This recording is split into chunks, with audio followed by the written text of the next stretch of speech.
என் உயிரினும் மேலான அன்பு உடன்பிறப்பு.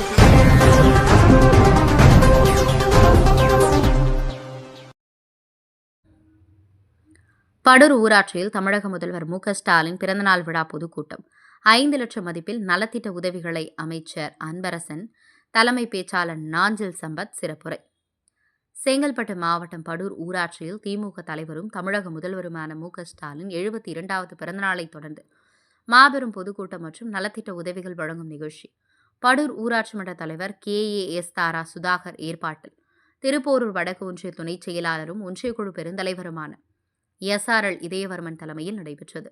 இதில் சிறப்பு அழைப்பாளர்களாக காஞ்சி வடக்கு மாவட்ட செயலரும் சிறு குறு மற்றும் நடுத்தர தொழில் நிறுவனங்கள் துறை அமைச்சருமான அன்பரசன் மற்றும் தலைமை கழக பேச்சாளரும் எழுத்தாளருமான நாஞ்சில் சம்பத் கலந்து கொண்டு சிறப்புரையாற்றினர். நிகழ்ச்சியில் பேசிய அமைச்சர் அன்பரசன், தமிழக முதல்வர் தலைவர் தளபதி அவர்கள் எடுக்கும் காரியங்களில் தொலைநோக்கு பார்வையுடன் வெற்றியை மட்டுமே காண்பவர்.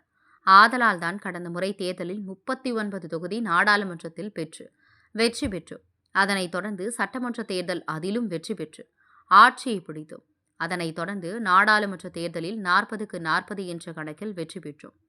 அதனைத் தொடர்ந்து உள்ளாட்சி தேர்தல், அதிலும் ஊராட்சி மன்ற தலைவரில் இருந்து மாநகராட்சி மேயர் வரை தொடர்ந்து அனைத்துமே வெற்றியை மட்டுமே பெற்றுக் கொண்டிருக்கும். நமது தலைவருக்கு வருகின்ற 2026ஆம் ஆண்டு நடைபெறும் சட்டமன்ற தேர்தலில் 200 இலக்கு என்பதை தாண்டி அதிகமான தொகுதிகளை கைப்பற்ற வேண்டும் என பேசினார். அதனைத் தொடர்ந்து பேசிய தலைமை பேச்சாளர் நாஞ்சில் சம்பத் மும்மொழி கொள்கைக்கு எதிராக முழக்கமிட்டு பேசினார். குறிப்பாக தமிழ், ஆங்கிலம் என இருமொழி கொள்கையில் பயின்று அணு ஆயுத சோதனையை வெற்றிகரமாக நடத்திய டாக்டர் அப்துல் கலாம் ஒரு தமிழன் என்றும், அவர் இந்தி படித்தாரா எனவும், இஸ்ரோ தலைவர் சிவன் தமிழ், ஆங்கிலம் படித்தவர் என்றும், அவர் இந்தி படித்தாரா என்றும் பல்வேறு கேள்விகளையும் இந்த கூட்டத்தில் எழுப்பினர். தலைவர் பொறுப்பேற்றதற்கு உடனே இப்போ நடந்த நாடாளுமன்ற தேர்தலில் போன வருஷம் 40 இந்தியாவில் வேற யாருமே எடுக்கல. தமிழ்நாட்டில் தான் 40 தொகுதிகளை கைப்பற்றினோம். 2021ஆம் ஆண்டு நடைபெற்ற சட்டமன்ற தேர்தலில் ஆட்சியை பிடிச்சோம். உள்ளாட்சி மன்ற தேர்தல் நடந்தது, 2 கட்டமாக நடத்துறாங்க. 90% இடங்களில் ஊராட்சி மன்ற தலைவரிலிருந்து மாநகராட்சி மேயர் வரை 90% இடங்களை திமுக கூட்டணி கைப்பற்றி இன்றைக்கு உள்ளாட்சி மன்ற பிரதிநிதிகளாக பார்க்கிறார். இன்றைக்கு மும்மொழி திட்டத்தை, மும்மொழியை ஏற்றுக்கொண்டால்தான்,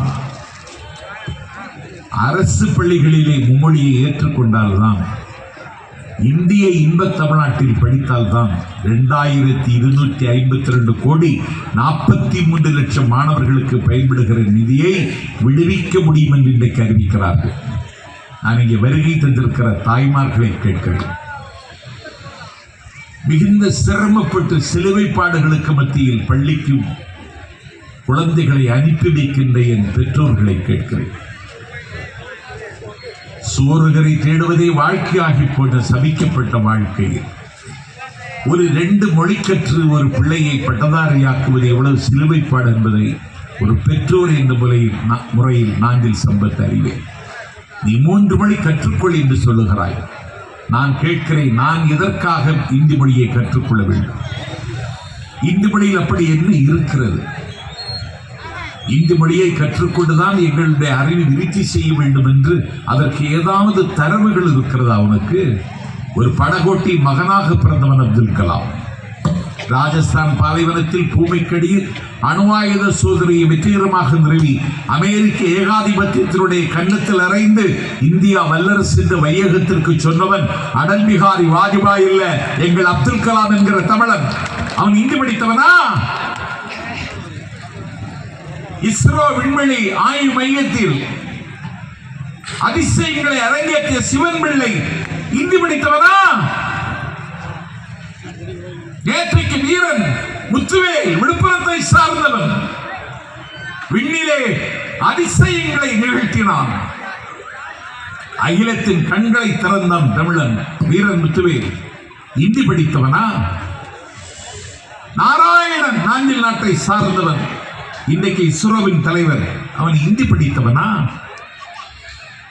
மதுரை மாவட்டத்தினுடைய மடியில் பண்ணைப்புறத்தில் பிறந்து சூரியனஸ்தமிக்காத பிரிட்டிஷ் சாம்ராஜ்யத்தினுடைய தலைநகரம் லண்டனில் சென்று ஒரே நேரத்தில் 120 இன்ஸ்ட்ருமெண்ட்ஸ்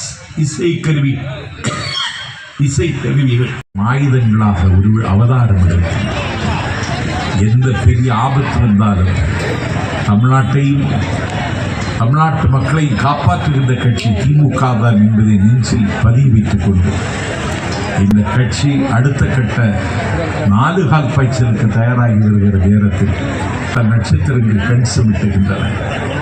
நீலவானத்தின் உச்சியிலே நிலவு சிரித்துக் கொண்டிருக்கிறது. வெள்ளி உருகி ஓடுவதைப் போல அருவிகள் மலையிலிருந்து கீழே விழுகின்றன. மரங்களிலே மலர்கள் பூத்து குலுங்குகின்றன. புள்ளி மான்கள் துள்ளி ஓடுகின்றன. எங்கே பார்த்தாலும் அழகும் ரம்மியமும் விண்மறைக்கும் கோபுரங்கள் விரைநிறுத்தும் கோவில்கள் எல்லாவற்றையும் அனுபவிப்பதற்கு எனக்கு ஆசைதான். ஆனால் கடை தேர முடியாதவரை கடை தீர்ப்பதற்கு நான் கொடுத்த வாக்குறுதிகளை இன்னும் நிறைவேற்றவில்லை. அதனாலே எனக்கு தூக்கம் வரவில்லை. And nights go before I sleep, and nights go before I sleep என்றான் ராபர்ட் ஃப்ராஸ்ட். அந்த கவிதையை எங்கள் நிதியமைச்சர் சட்டமன்றத்தில் வாசித்து நாங்கள் தூங்கவில்லை. நாங்கள் இந்த மக்களுக்காக தூங்காமல் இருக்கிறோம். எங்கள் முதலமைச்சருக்கு தூக்கம் வரவில்லை. இந்த சபிக்கப்பட்ட தளத்தை மீட்பதற்கான வரலாற்று கடமைக்கு தலைமை தாங்குகிற அண்ணன் ஸ்டாலினுக்கு தூக்கமில்லை. இந்தியா விடுதலை பெற்ற காலகட்டத்தில் நடுநிசி நள்ளிரவு 12 மணிக்கு அண்ணல் காந்தி அம்பேத்கர் கதவை திறந்தார். Please come on, please sit down என்று உட்கார வைத்துவிட்டு இந்த நள்ளிரவு நேரத்தில் ஏன் என்னை சந்திக்க வந்தாய் என்று கேட்டார். அவர் சொன்னார், காந்தியை சந்திக்க போனேன், அவர் தூங்குகிறார். முகமது அலி ஜின்னாவை சந்திக்க போனேன், அவர் தூங்குகிறார். கிருஷ்ணமேனனை சந்திக்க போனேன், அவரும் தூங்குகிறார். உங்களை சந்திக்க வந்தேன், நீங்கள் விழித்திருந்து எழுதிக் கொண்டிருக்கிறீர்களே, ஏன் நீங்கள் தூங்கவில்லை என்று அம்பேத்கரிடம் கேட்டபோது காந்தி இந்தியாவின் விடுதலையை கேட்டார். கேட்டது கிடைத்த நிம்மதியில் தூங்குகிறார். பாகிஸ்தான் பிரிய வேண்டும் என்று ஜின்னா விரும்பினார். அவருடைய விருப்பம் நிறைவேறிவிட்டது.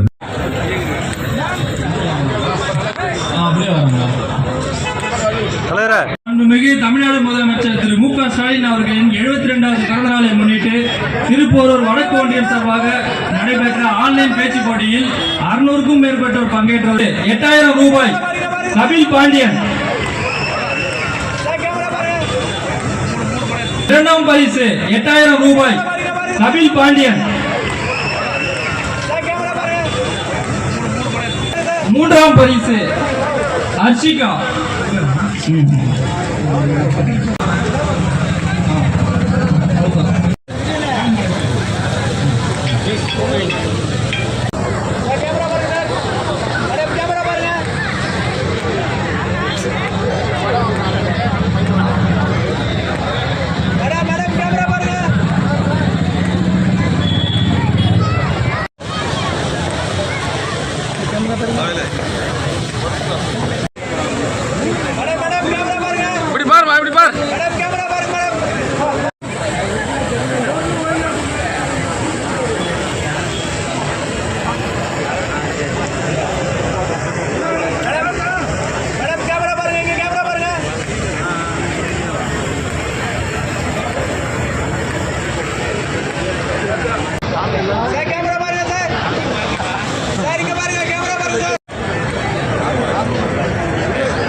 நீங்க பார்த்துருப்பீங்க, இந்தியாவை எப்படி ஒடுக்க வேண்டும் என்று கடந்த பிப்ரவரி 1ஆம் தேதி ஒரு பட்ஜெட் போட்டாங்க. இன்னைக்கு நம்முடைய பட்ஜெட் இதயத்தின் எல்லா அறைகளையும் ஆக்கிரமித்திருக்கிற நண்பர் இதயவர்மன் அவர்களே,